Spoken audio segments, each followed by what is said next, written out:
स्थानीय सरकारको बजेट निर्माण प्रक्रिया। नेपालको संविधान 2072 भाग 5ले राज्यको संरचना र राज्य शक्तिको बाँडफाँड गर्ने सन्दर्भमा स्थानीय तहको व्यवस्था गरेको छ। जस अनुसार संघीय लोकतान्त्रिक गणतन्त्र नेपालको मूल संरचना सङ्घ, प्रदेश र स्थानीय तह गरी 3 तहको हुने र स्थानीय तह अन्तर्गत गाउँपालिका, नगरपालिका र जिल्ला सभा रहने व्यवस्था गरेको छ। हाल नेपालमा 753 स्थानीय तह छन्। संविधान त संघीय सरकारले संविधानको धारा 119 मा व्यवस्था भए अनुसार प्रत्येक वर्षको जेठ 15 गते संसदमा राजस्व र व्ययको अनुमान पेश गर्नुपर्ने कानूनी व्यवस्था छ। संविधानको धारा 207 मा प्रदेश सरकारले प्रदेश सभामा आगामी आर्थिक वर्षको बजेट पेश गर्नुपर्ने व्यवस्था गरेको छ। धारा 230 मा गाउँपालिका र नगरपालिकाको राजस्व तथा व्ययको अनुमान स्थानीय कानून बमोजिम आफ्नो सभामा पेश गर्नुपर्ने व्यवस्था गरेको छ। 3 वटै सरकारले आफ्नो क्षमता अनुसारको बजेट सभामा पेश गर्नुपर्ने कानूनी बाध्यता छ। उल्लेखित संवैधानिक व्यवस्थालाई प्रभावकारी कार्यान्वयन गर्न स्थानीय सरकार सञ्चालन ऐन 2074 व्यवस्था गरी सो ऐनको दफा 71 मा असार 10 भित्र सभामा बजेट पेश गरिसक्नुपर्ने कानूनी व्यवस्था गरेको छ। त्यसको 15 दिनभित्र कार्यतालिका बनाई छलफलको काम सम्पन्न गरी असार मसान्तभित्रमा पारित गरिसक्नुपर्ने बाध्यकारी नीतिगत व्यवस्था गरेको छ। संविधानको धारा 59 मा सङ्घ, प्रदेश र स्थानीय तहले आफ्नो अधिकारभित्रको आर्थिक अधिकार सम्बन्धी विषयमा कानून बनाउने, वार्षिक बजेट बनाउने, निर्णय गर्ने, नीति तथा योजना तयार गर्ने र त्यसको कार्यान्वयन गर्न सक्ने व्यवस्था गरेको छ। स्थानीय तह अन्तर्गतका प्रत्येक पालिकामा एक स्थानीय सञ्चित कोष रहने र त्यस्तो कोषमा गाउँपालिका वा नगरपालिकालाई प्राप्त हुने नेपाल सरकार र प्रदेश सरकारबाट प्राप्त हुने अनुदान, सबै प्रकारको राजस्व तथा गाउँपालिका वा नगरपालिकाले लिएको ऋण रकम र अन्य विभिन्न स्रोतबाट प्राप्त हुने रकम यस कोषमा जम्मा हुने गर्दछ। गाउँ कार्यपालिका वा नगर कार्यपालिकाले राजस्व र व्ययको अनुमान पेश गर्दा घाटा बजेट निर्माण गर्नुपर्ने भएमा संघीय कानून र प्रदेश कानून बमोजिम घाटा पूर्ति गर्ने स्रोत समेतको प्रस्ताव गर्नुपर्दछ। स्थानीय तह बजेट तथा योजना तर्जुमाका आधार। स्थानीय तहले बजेट निर्माण गर्दा कानूनी र व्यावहारिक दुवै आधारमा ध्यान राखी योजना तथा बजेट तर्जुमा गर्नुपर्ने हुन्छ। स्थानीय तहले बजेट निर्माण गर्दा कानूनी र व्यावहारिक दुवै आधार ध्यानमा राखी योजना तथा बजेट तर्जुमा गर्नुपर्ने हुन्छ। 1. नेपालको संविधान। 2. स्थानीय सरकार सञ्चालन ऐन 2074। 3. राष्ट्रिय प्राकृतिक स्रोत तथा वित्त आयोग ऐन 2074। 4. सङ्घ तथा प्रदेशले जारी गरेका नीति, मापदण्ड तथा कानून। 5. अन्तरसरकारी वित्त हस्तान्तरण ऐन 2074। 4. सार्वजनिक खरिद ऐन 2063। 7. आर्थिक कार्यविधि तथा उत्तरदायित्व ऐन 2076। 8. स्थानीय तहको वार्षिक योजना तथा बजेट दिग्दर्शन। 9. दिगो विकासका लक्ष्यहरू। 10. राजस्व परामर्श समितिको प्रतिवेदन। 11. 3 वटै सरकारले गरेका प्रतिबद्धता, सन्धि र सम्झौता। 12. बजेटको सिद्धान्त, उद्देश्य र प्राथमिकता। 13. बजेट तर्जुमाका विगतका परिपाटीहरू। 14. संघीय सरकारले अवलम्बन गरेका आर्थिक तथा वित्तीय नीति। 15. स्थानीय तहको आवधिक योजनाले तय गरेका प्रतिबद्धताहरू। 16. आर्थिक विकास र गरिबी निवारणमा प्रत्यक्ष योगदान पुर्याउने योजनाहरू। 17. लैङ्गिक समानता र सामाजिक समावेशीकरणको अभिवृद्धि हुने। 18. स्थानीय तहले आवश्यक देखेका अन्य विषय। माथि उल्लेख गरिएका यी र यस्ता कानूनी आधारमाथि टेकेर आफ्नो क्षमता अनुसारको बजेट स्थानीय तहहरूले बनाउनु पर्दछ। स्थानीय तह बजेट तर्जुमाको समय तालिका। स्थानीय सरकार सञ्चालन ऐन 2074 र अन्तर सरकारी वित्त व्यवस्थापन सम्बन्धी ऐन 2074 को प्रावधान तथा अन्य नीतिगत व्यवस्था हेर्दा स्थानीय तहले बजेट तर्जुमा गर्दा अपनाउनु पर्ने समय तालिका यस प्रकार छ। गाउँपालिका वा नगरपालिकाले आगामी आर्थिक वर्षका लागि आवश्यक पर्ने आय व्ययको प्रक्षेपण गरिएको तथ्याङ्क सहितको विवरण राजस्व परामर्श समिति, बजेट तथा स्रोत अनुमान समितिको सिफारिसमा कार्यपालिकाबाट निर्णय गरी पुस मसान्तभित्रमा तोकिएको ढाँचामा अर्थ मन्त्रालयमा पेश गर्नुपर्नेछ। यसैको सुरुवातसँगै स्थानीय तहको बजेट प्रक्रिया, निर्माण प्रक्रिया सुरु हुने गर्दछ। आगामी आर्थिक वर्ष र त्यसपछिको थप 2 आर्थिक वर्षका लागि राजस्वको पूर्व अनुमान प्राप्त गर्ने फागुन महिनाको दोस्रो हप्ताभित्र सम्पन्न गरिसक्नुपर्दछ। बजेटको कुल सीमा निर्धारण फागुन मसान्तभित्र समापन गर्नुपर्नेछ। बजेट सीमा तथा मार्गदर्शन सबै विषयगत महाशाखा, शाखा तथा वडा समितिहरूलाई चैत 15 गतेभित्र उपलब्ध गराउनुपर्नेछ। विषयगत महाशाखा, शाखा तथा वडा समितिहरूले आफ्नो कार्यक्रमको प्राथमिकीकरण र बजेट प्रस्ताव वैशाख महिनाभित्र पेश गर्नुपर्दछ। बजेट तथा कार्यक्रम तर्जुमा समितिले छलफल गरी प्राथमिकीकरण सहित अन्तिम प्रस्ताव तयार गरी कार्यपालिकामा जेठ मसान्तभित्र पेश गर्ने र अन्तिम प्रस्ताव उप छलफल, परिमार्जन र आगामी वर्षको नीति तथा कार्यक्रम र राजस्व तथा व्ययको अनुमान कार्यपालिकाबाट व्यापक छलफल पश्चात स्वीकृत गर्नुपर्दछ। कार्यपालिकाबाट स्वीकृत बजेट सभामा असार 10 गतेभित्र पेश गरिसक्नुपर्दछ। सभाले आवश्यक छलफल गरी पारित गर्ने वा परिमार्जनका लागि सुझावसहित कार्यपालिकामा फिर्ता गर्ने हो भने असार 25 गतेभित्र गरिसक्नुपर्नेछ। सभाबाट परिमार्जनका लागि प्राप्त भएमा पुनः सभामा पेश गर्ने र सघन छलफलपछि 5 दिनभित्र गरिसक्ने। पुनः पेश भएको बजेट तथा कार्यक्रम परिमार्जन सहित वा प्रस्तुत रूपमा असार मसान्तभित्र पारित गरिसक्नुपर्दछ। स्थानीय तहले पाउने महत्त्वपूर्ण अनुदानका क्षेत्र। स्थानीय तहले विभिन्न स्रोतबाट निम्न बमोजिमका अनुदान प्राप्त गर्ने गर्दछन्। क. वित्तीय समानीकरण अनुदान। नेपाल सरकारले स्थानीय तहको खर्चको आवश्यकता र राजस्वको क्षमताको आधारमा राष्ट्रिय प्राकृतिक स्रोत तथा वित्त आयोगको सिफारिसमा प्रदेश र स्थानीय तहलाई वित्तीय समानीकरण अनुदान दिने गर्दछ।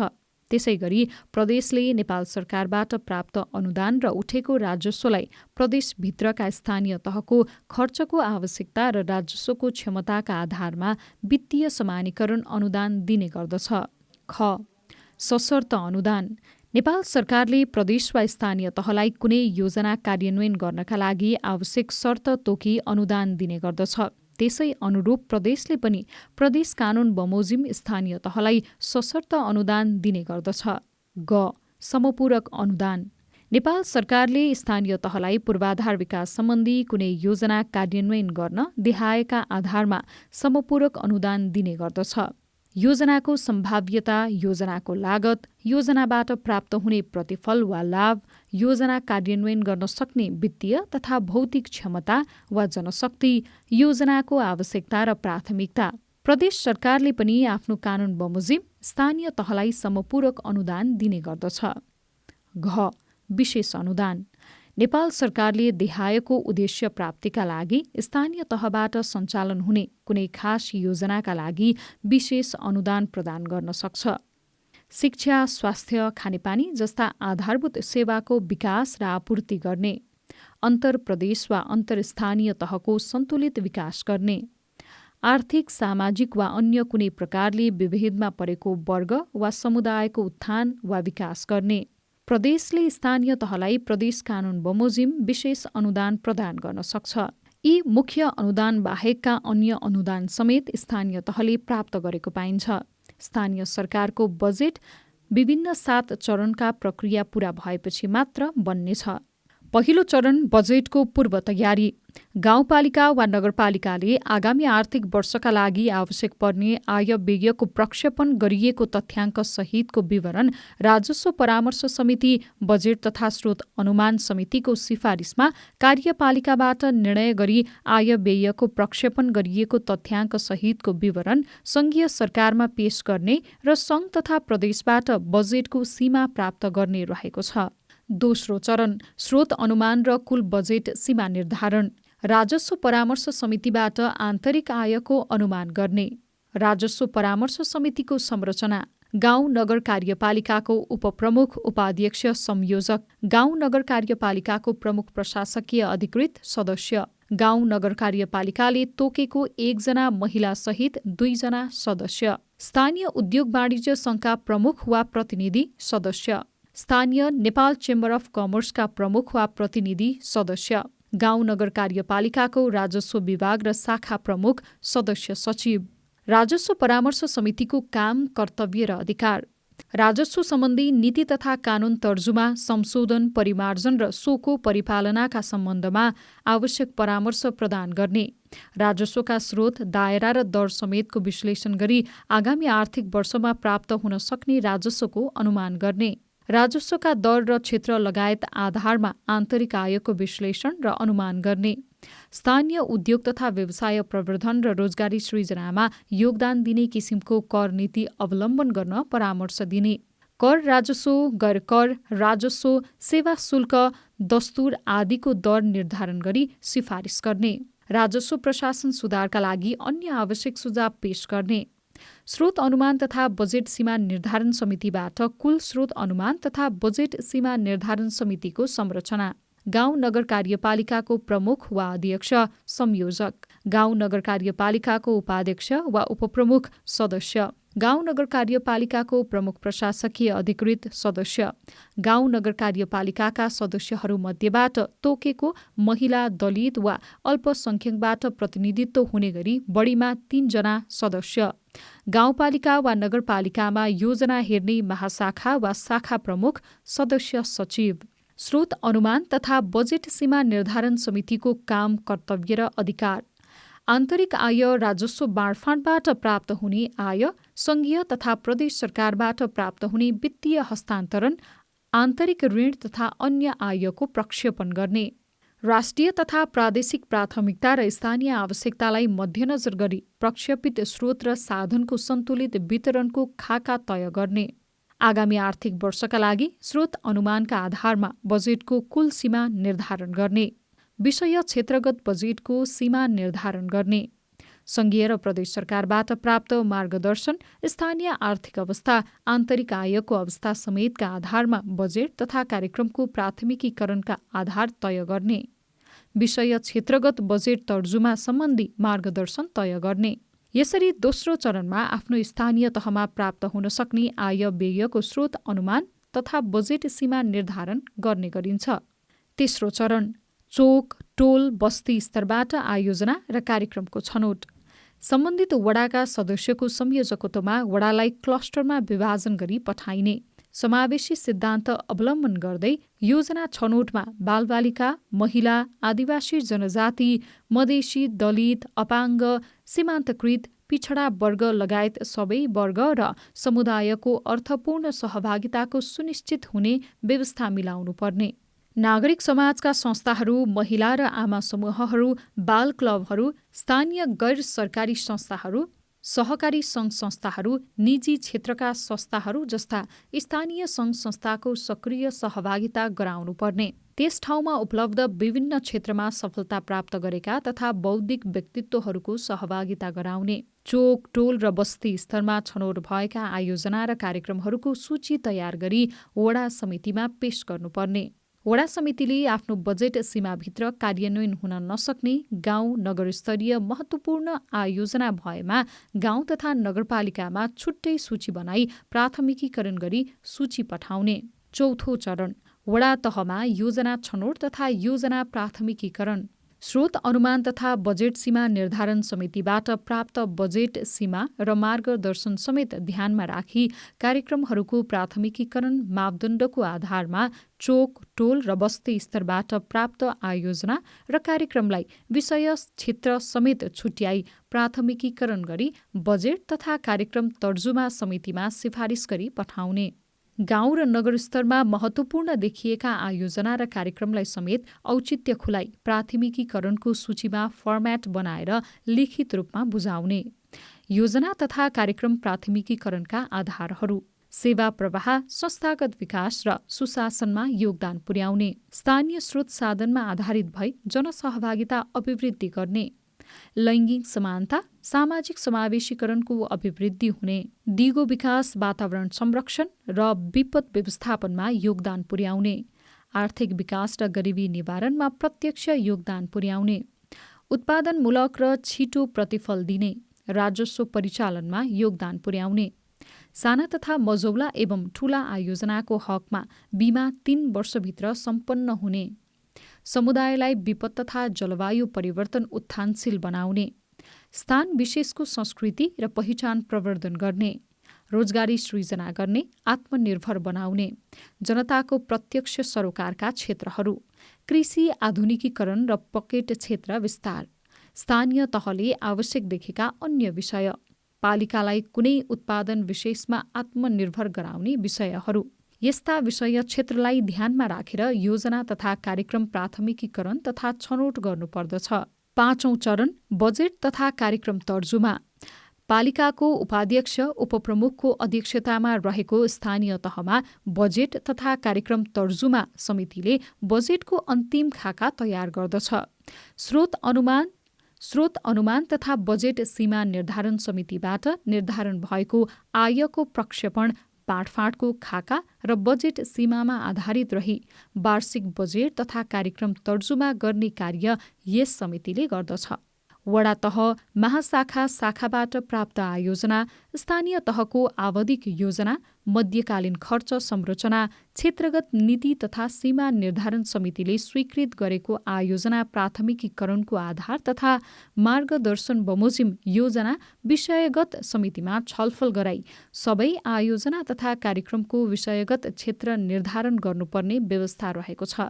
विषयगत रूपमा प्राथमिकीकरण सहित पेश भएका योजनालाई बजेट तथा कार्यक्रम तर्जुमा समितिले कार्यक्रममा दोहोरो नपर्ने गरी देहाय बमोजिम योजनाको प्राथमिकीकरण र बजेट तर्जुमा गर्नुपर्नेछ।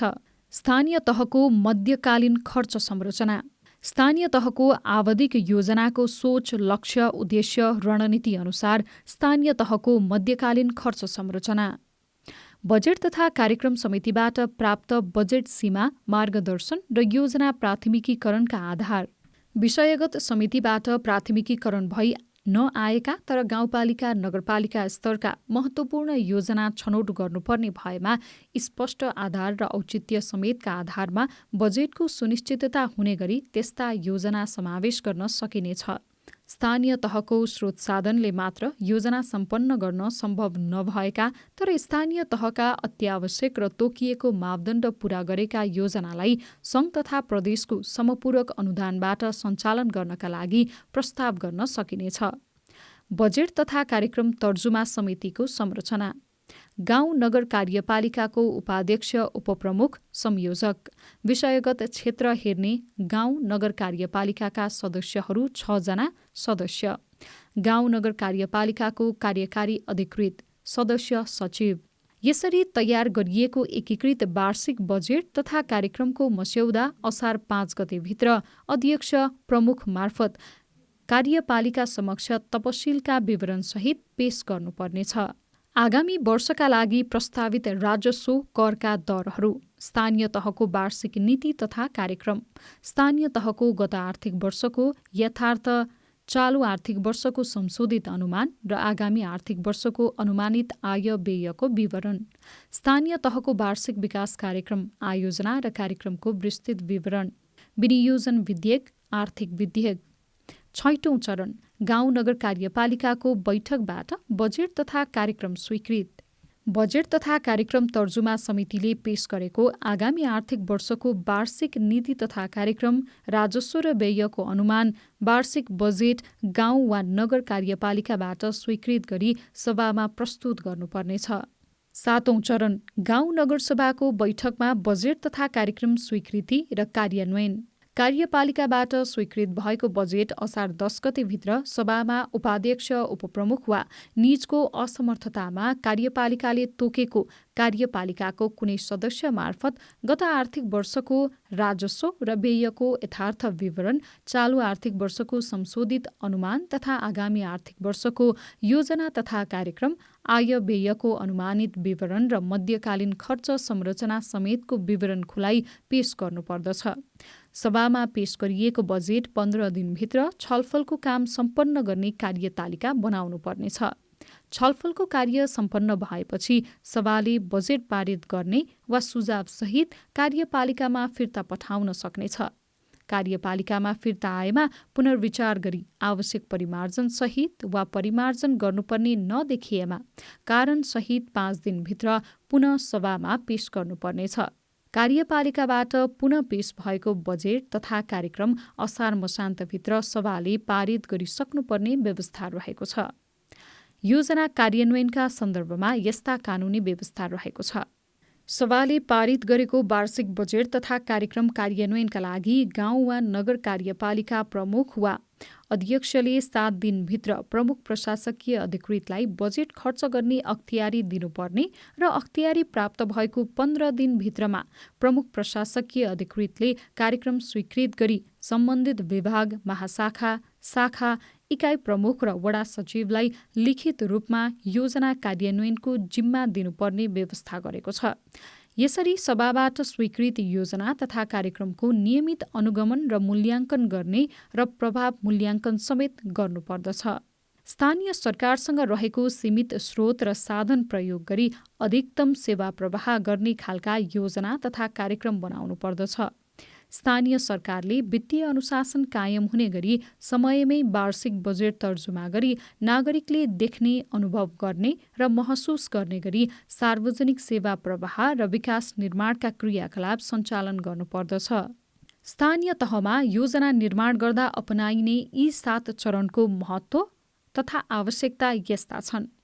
जनप्रतिनिधिले चुनावका समयमा घोषणा गरेका प्रतिबद्धता नागरिककै सहभागितामा सम्पन्न गर्न, स्थानीय तहको सम्भाव्य स्रोत साधनको पुनर्अनुमान र प्रक्षेपण गर्न, नागरिक तथा लक्षित वर्ग समूहलाई पनि आफ्ना लागि योजना आफै बनाउनका लागि प्रेरित गर्न, नागरिक तथा सो समुदायलाई आफ्नो आवश्यकता र प्राथमिकताबारे पैरवी र प्रस्तुत गर्न सक्षम बनाउन, लक्षित वर्ग समुदाय विशेषको वास्तविक आवश्यकताको पहिचान गर्न, विकास आयोजना तथा कार्यक्रमको पहिचान तथा प्राथमिकता क्रम निर्धारण गर्न, समुदाय र जनप्रतिनिधिबाट प्राथमिकतामा परेका आयोजना कार्यक्रमका लागि बजेट विनियोजन गर्न, योजना निर्माणमा गरिएको सहभागितामूलक प्रक्रियाबाट आयोजना कार्यान्वयनका लागि सबै वर्गको सहयोग र सहकार्यता जुटाउन, यो मेरो पनि बजेट हो भनेर नागरिकलाई अपनत्व गराउन, प्रत्येक वर्षको सुरुवाती चरणदेखि नै राजस्व सम्भाव्यता अध्ययन गर्दै प्रतिवेदन तयार गर्नुपर्ने देखिन्छ। बजेट हतार हतार अन्तिम समयमा पास गर्ने परम्परालाई अब स्थानीय तहहरूले तोड्नै पर्दछ। हालको अवस्थालाई नियालेर हेर्दा स्थानीय तहहरूमा सीमित समय सीमा, पर्याप्त कर्मचारीको अभाव, राजनीतिक गतिशीलता जस्ता कारणले स्थानीय तहले पूरा गर्नुपर्ने योजना तर्जुमा प्रक्रिया तोकेकै समय सीमामा हुन सकिरहेको अवस्था देखिँदैन, जसकारण योजनाहरूले नागरिकका समस्या सम्बोधन गर्न नसक्दा जनप्रतिनिधि नागरिकको धारणामा नकारात्मक बढ्दै गइरहेको देखिन्छ, जसका कारण योजनाहरूले नागरिकका समस्या सम्बोधन गर्न नसक्दा जनप्रतिनिधिप्रति नागरिकको धारणामा नकारात्मकता बढ्दै गइरहेको देखिन्छ। लक्षित वर्गका योजना तथा गुनासोहरूले उचित सम्बोधन पाउन सकेका हुँदैनन्। योजना निर्माणमा जति धेरै सहभागितामूलक बनाइयो र छलफलका लागि समय दिन सकियो त्यति नै ती योजना कार्यान्वयनमा समेत सहजता हुन्छ। बस्ती स्तरमा पर्याप्त छलफल हुन सक्दा नागरिकको अपनत्व हुन्छ। नागरिकले आफ्नो योजना भन्ने अनुभूति गर्छन् भने नागरिकले सरकारलाई योजना कार्यान्वयनमा सहजीकरण र सहयोग समेत गर्दछन्। योजना तर्जुमा प्रक्रियामा महिला, सीमान्तकृत समुदाय, अपाङ्गता भएका व्यक्तिहरू लगायत समुदायको सहभागिताले सो समुदायमा नेतृत्व विकासमा समेत सहयोग पुगी संविधानले परिकल्पना गरेको समावेशी र सहभागितामूलक विकास पूरा गराउन सकिन्छ। त्यसैले योजना तथा तर्जुमा प्रक्रियालाई स्थानीय तहले कर्मकाण्डीका रूपमा मात्रै नलिई सबै प्रक्रियालाई पूर्ण रूपमा कार्यान्वयन गर्न सक्दा प्रभावकारी योजना तर्जुमा हुन सहयोग पुग्नेछ। दिगो विकास लक्ष्य हासिल गर्नका लागि स्थानीय तहले गर्नुपर्ने क्रियाकलाप मध्येमा योजना तर्जुमा प्रक्रियामा सहभागितामूलक प्रक्रिया, लैङ्गिक समानता तथा सामाजिक समावेशीकरणमा समेत सहयोग पुग्नेछ। तब मात्र सबै नागरिकले हाम्रो बजेट, हाम्रो योजना, राम्रो योजना भन्नेछन् र सहज रूपमा कार्यान्वयन हुनेछ।